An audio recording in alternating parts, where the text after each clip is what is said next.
So before we go, I thought it might be fun for you all to hear our fabulously talented panel read something for you so that you can see that I didn't just play the tapes, they actually do this work. And the only thing I could come up with is I found Hunchback of Notre Dame. And it's the kids' book version, so I'm going to pass it down to Allison. And starting with her, she will read a little bit of Hunchback and then pass it to Chris. Allison, if you could read it as the computer voice, I think we'd all love that. Why, of course, Brian.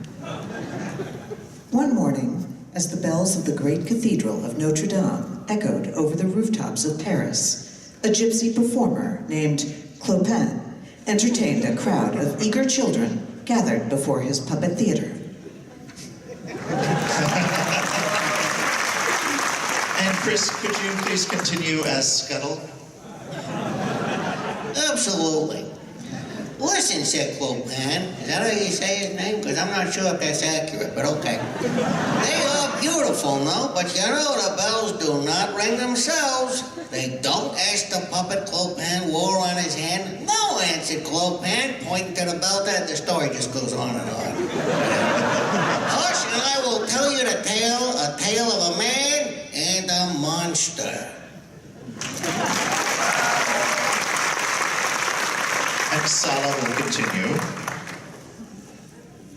The children listened to Clopin as he told the story of a gypsy family who, nearly 20 years before, had slipped into Paris only to be met at the dock by the evil judge Claude Frollo and his brutal soldiers. Oh my. Frollo despised gypsies, for to him, they represented all that was had in the world, and everything was bad as well. And I really screwed it up. I'm sorry. But covered up really well. And now our delightful parking lot tram voice. In English. Would you like it in English? English. I'm like, oh my God, am I going to have to translate like No, real time? I wouldn't do that to you. Para su seguridad. As the family was taken prisoner, Frollo noticed a gypsy woman clutching a bundle. He commanded the soldiers to seize what he thought were stolen goods. The terrified woman ran across the square, then up the steps of the magnificent cathedral of Notre Dame. Desperately, she pounded on the doors crying, "Sanctuary! Please give us sanctuary!" That was so dramatic. It was. I'm actually not this dramatic. And now, of course, the delightful BJ will do it as the voice of It's a Small World. Frollo thundered behind the woman on his horse and grabbed a bundle. They struggled, and she fell upon the stone steps and struck her head. As Frollo looked upon the dead woman, the parcel in his arms began to cry. "A baby," muttered Frollo as he unwrapped the blanket to look inside. No, a monster. He gasped when he saw the poor misshapen infant women.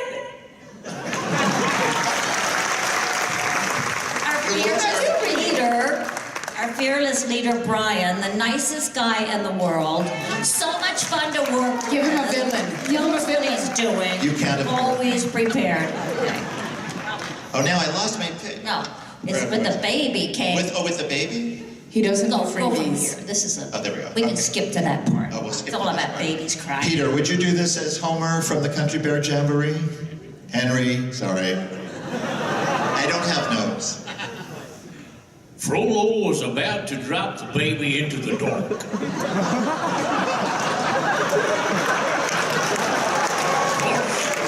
That wouldn't be very nice at all, would it?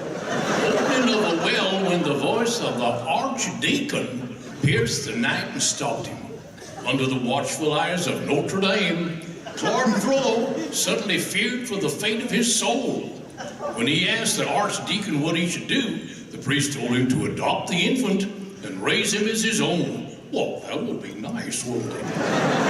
Frollo agreed, but only if the child could live in the bell tower of Notre Dame.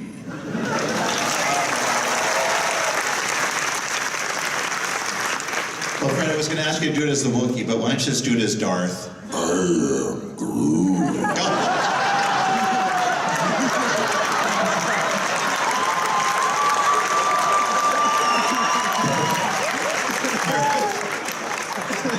All right, now, Corey, just pick a voice. Well, you know, I was in this picture. Oh, I played brutish. Everybody clear the street. Then Clopin posed a riddle to his spellbound audience. Now can you guess who is the monster and who is the man? perfect.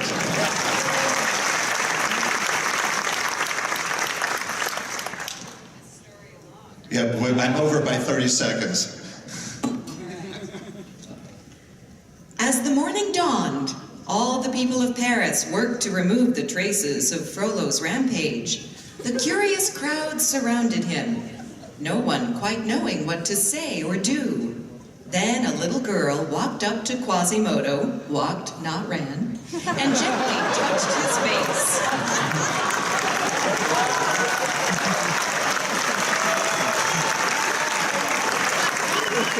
I am never going to be able to get that one going.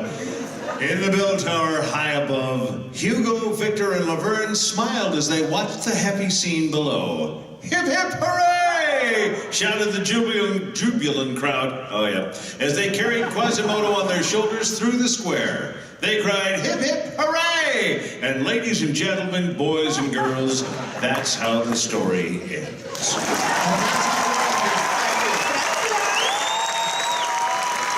Just going down the panel once again, Allison Blanchard, Chris Edgeworth, Bob Jones, Jamie Alvarez, Peter Ward, Peter Benet, Brad Tanashore, Corey Burton, Emil Dixon, and Bill Rogers. Thank you.